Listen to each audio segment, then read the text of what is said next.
consistent with the teachings of the Peaceful Mind Center.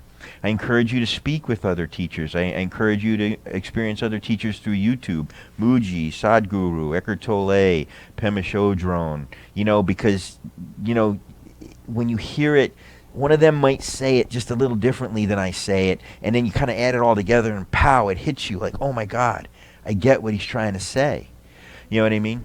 Yeah, truth is truth. We're all pointing to the same thing, but truth can't be described in words. So we all are describing it very differently. And so, it's your mind is going to want to overcomplicate it. It's just so not complicated, and I really want to just strip it down for you and be like, listen, take those Zen cards. Those Zen cards are 25 years of my life on one side of one business card. And those are the things that create the causes and conditions for your mind to be peaceful. Okay? And when you understand how important your state of mind is, that your mind is your world. Your mind is your self. You know what I mean? You need to work with that. You need to understand how important your mind is. People know. My car needs maintenance. My house needs maintenance. My finances need maintenance. But you expect your mind to just work for no reason. That's foolishness. Because everything is not is not cognitive, for sure. Everything is not even spiritual. Sometimes you're just fighting with your chemistry.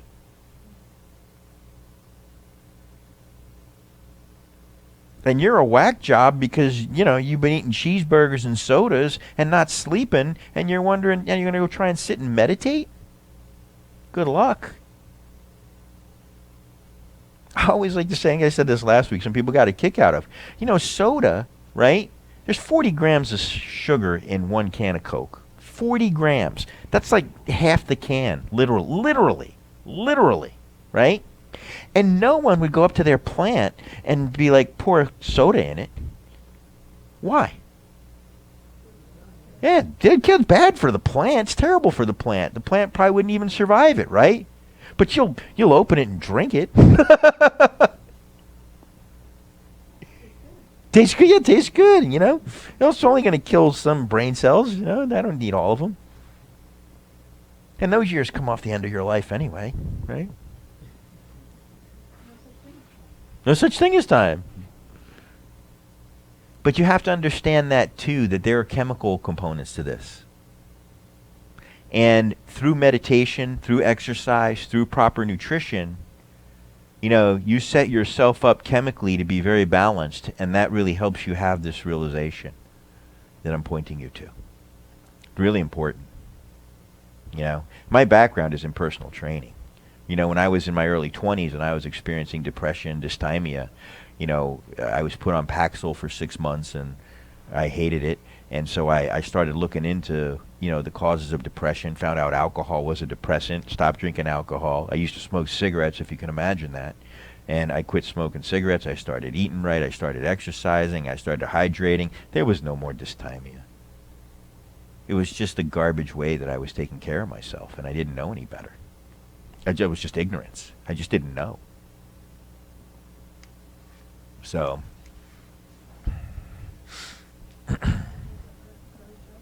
of what? No. Would you use the mic, please? Would you use the mic, please? Gurdjieff, he felt that most people are born asleep, and most of the people on this planet are asleep. And that was his interpretation as a spiritual teacher until... I don't think we're born asleep. No? I mean, not to create an argument out of it. That's not what I mean to do. My observation, though, has been, if you really want to see your Buddha nature, just watch kids. Do kids have any sense of time? Do they have any sense of past or future? They're very present. They have emotions. They experience discomfort. I remember one time I was at West Palm Beach at the, what do they call that? City Place? And there was a band. I was there a little early, and then people started showing up, and the band started putting together. And the band started playing. And it was a pretty big crowd at that time. But nobody's on the dance floor. And what I saw, I have a video of it somewhere. What I saw was like about 15 or to 20 kids, like little kids, less than 5 years old.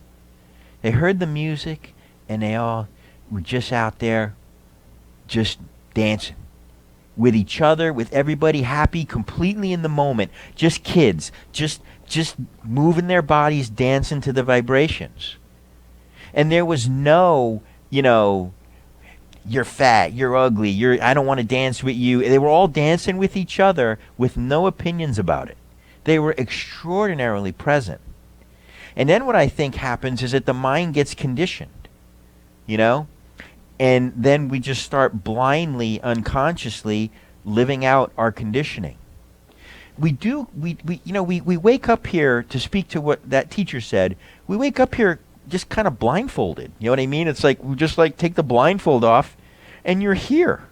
And you don't know what you are, who you are, where you are. You have no idea. You don't know where you've come from. You don't know where you're going to after this. It's craziness. And so you're reliant on the people around you to tell you who you are, where you are, what you are. And if those are wise people, then you are imparted with wisdom. But I always very lovingly and jokingly like to say that wise people don't have children. But, you know what I mean? Like, so when we start to open our eyes, like really open our eyes to what this experience of being human is, it's like, wow, now I understand why I've been so confused all this time, you know?